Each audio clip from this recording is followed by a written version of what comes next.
This is some guns that are under $200 each. Might want to get for self defense, home defense in particular. In case you don't have anything like that, if you want to get something like that, this gives you an idea of what you might be able to get for under $200 if you're on a budget. So this is a High Point 9mm with an 8-shot magazine. Um, it has adjustable sights on it and everything. Um, Semi-automatic, $159. It's model C9. And this is some self-defense ammo right here. Okay. And so there you go. That's a base starting pistol.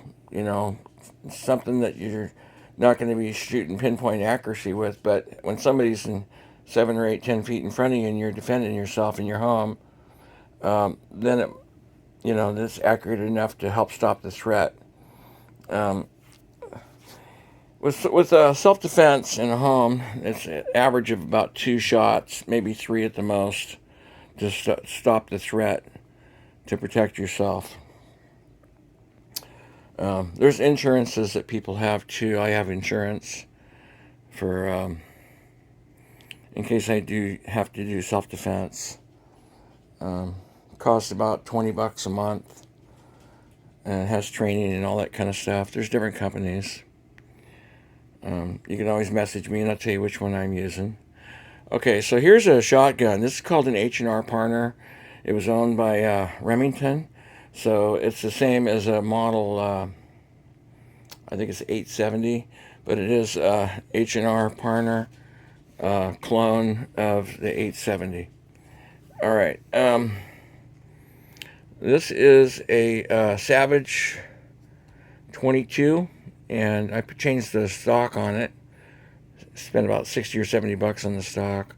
But that's a semi-automatic 22, 10-shot magazine, and so there's that. And here's self-defense ammo made by Federal. It's called Federal Punch for self-defense. And you might hear some people say, "Oh, don't get a 22 for self-defense." Well, with any caliber gun, it doesn't matter what the caliber is. The statistics are it takes about 2 shots to help stop the threat. All right. Um, True, a 9mm, 10mm, 40mm, something like that, 357 is going to have more power and everything. But when you got a gun and you're defending yourself, sometimes just having that gun present can help stop the threat. And if they're advancing on you and you shoot a couple shots into them, statistics shows that it takes about 2 shots to 3 shots to stop a threat. All right, there you go. All right, hopefully you never have to do that.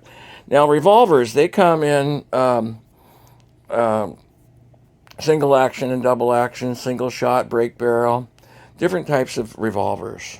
All right, um, break barrel is not really a revolver though, but it can be. All right, so this one is Heritage, and so is this one. I think Taurus owns them. So this one here has got a 9-shot revolver. Chiappa makes one with a 10-shot revolver. This one here is a 6-shot. And the advantage of buying one of these for a pistol or whatever with a revolver is you can get another cylinder in a different caliber, 22 Magnum or 22 WMR. This one here is a Ruger, and this doesn't come with a different size cylinder. This is an older one. Okay, and these are all what you call single action, so you don't want to do an Alex Baldwin thing, have a gun accidentally go off and shoot somebody, which he says he didn't do by pulling the trigger. It just went off by itself. Kind of impossible in my book, but hey, I'm not a professional. So this has a single action, which means you have to pull it back to the third click in order to get it to fire. And the Heritage has a safety on it. So if it's red, that means it's ready to fire.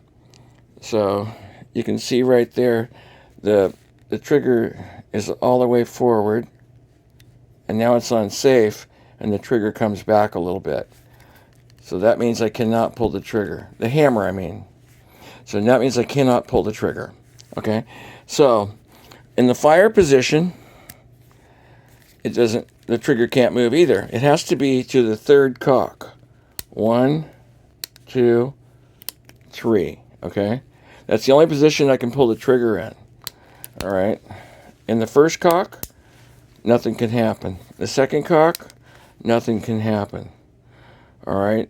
And the third cock is where you can shoot it. So if you're going to shoot it for self-defense, you have to make sure your trigger's back all the way. The hammer's back all the way. And then it's ready to fire, and you have to make sure it's in the fire position right here with this pulled back. Keep your finger off the trigger until you're ready to fire. In the second position is how you can check the cylinder. So you open that up on the side, and then you turn the cylinder to make sure there's rounds or no rounds in it, okay? If it's not in the second cock position, then the cylinder cannot move. Okay? First click, nothing, can't move. Second click, it moves. Third position, it can't move, all right, until it's fired. Okay, so these start off about $129. The Rugers are a little bit more. I don't know how much they are now. The High Point starts off at $159. The H&R Partner shotgun 20 gauge, 3 shots, and two in here and one in the chamber. That cost me $149 for the gun, and it's pump action. And then the semi-automatic 22 Savage cost me about $80, but they normally sell for about $120 or $130. And then you have your background check and your tax and your gun safety course, unless you have a hunting license or you've bought ammo in the last 5 years. Then you can buy your ammo. In California, you have to have a background check to buy guns, and you also have to have a background check to buy ammunition. But if you're buying a gun, when you go to pick it up, you can also buy the ammunition at the same time and not do an additional background check. It's one of the advantages of buying the gun. So there you have it. Here's some guns for self-defense, possibly. I like the idea of the revolver. I know how many rounds I put in it. I try to keep the first 1 or 2 cylinders empty in the gun when I have it stored. Excuse me. In Utah, they had a law, probably still do, where the first 2 cylinders, first two in the chamber have to be empty out of 6 when you're traveling with it in your vehicle. Pistols have to be locked and kept locked when traveling, out of the reach of the driver, unless you have a concealed carry. Guns, like rifles and things like that, they don't have to be locked, but they have to be like in a case or something like that. So the ammunition has to be locked and kept out of the reach of the driver, where they can't access it readily. That's in California. That's it.